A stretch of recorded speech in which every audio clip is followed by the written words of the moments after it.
Hello नमस्कार, Vindhya times के खास प्रोग्राम आज का इतिहास में आपका स्वागत है और आपके साथ मैं श्रेया। आज है 28 मई और चलिए जानते हैं कि आज ही के दिन 28 मई को देश दुनिया में क्या कुछ हुआ था।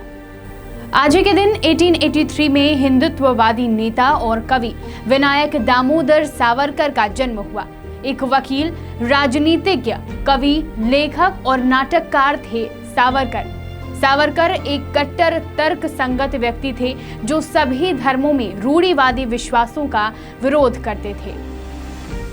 आज के दिन 1908 में जासूसी उपन्यास जेम्स बॉन्ड के लेखक इयान फ्लेमिंग का जन्म हुआ था। इयान फ्लेमिंग अंग्रेजी लेखक, पत्रकार और नौसेना के खुफिया अधिकारी थे। फ्लेमिंग ने 1952 में अपना पहला बॉन्ड उपन्यास कैसीनो रोयाले लिखा था।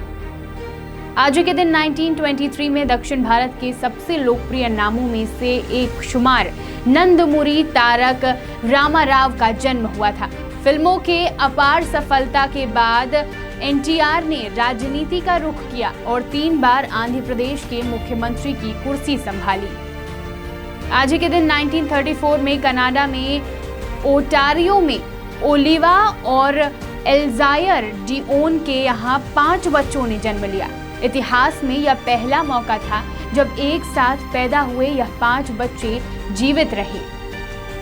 आज के दिन 1959 में 2 अमेरिकी बंदरों ने अंतरिक्ष की सफल यात्रा की थी जिनका नाम मिस बेकर और मिस एबल था।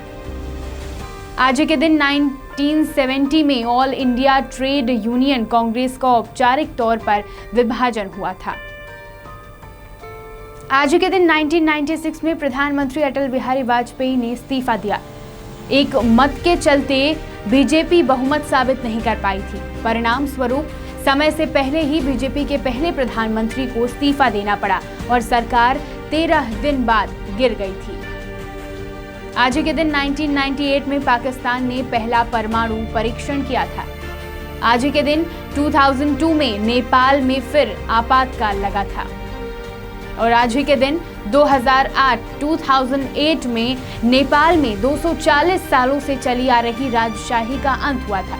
करीब 10 साल तक चले गृह युद्ध के बाद देश में राजस्व के हाथों से देश की सत्ता जाती रही।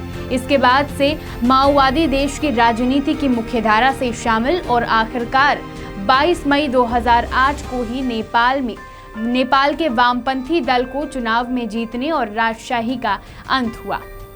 ये था 28 मई का इतिहास। अब आपको आज का फैक्ट बताते हैं।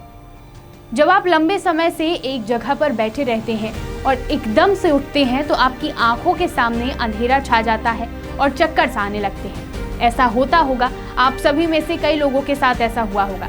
ऐसा इसलिए होता है क्योंकि जब आप एक ही जगह पर लंबे समय बैठे रहते हैं तो आपके पैरों में ब्लड कलेक्ट हो जाता है ग्रेविटी के कारण, और जब हम झटके से उठते हैं तो हमारे ब्रेन तक प्रॉपर ऑक्सीजन नहीं पहुंच पाता है और इसलिए हमें चक्कर आते हैं और हमारी आंखों के सामने अंधेरा सा छा जाता है। ये था आज का फैक्ट। अब बात करते हैं आज के सवाल की, लेकिन उससे पहले उन 4 विजेताओं के नाम जिन्होंने कल के सवाल में सही और सबसे तेज उत्तर दिए थे। अब आज का सवाल आपके सामने। हाल ही में कौन सा देश 2 महीने के कम समय के अंदर पर्सनल प्रोटेक्टिव इक्विपमेंट यानी PPE किट का दुनिया का दूसरा सबसे बड़ा उत्पादक बन गया? आपके ऑप्शंस हैं नेपाल, भारत, बांग्लादेश या अमेरिका। इसका सही उत्तर जानने के लिए देखिए कल का एपिसोड। बहुत बहुत धन्यवाद।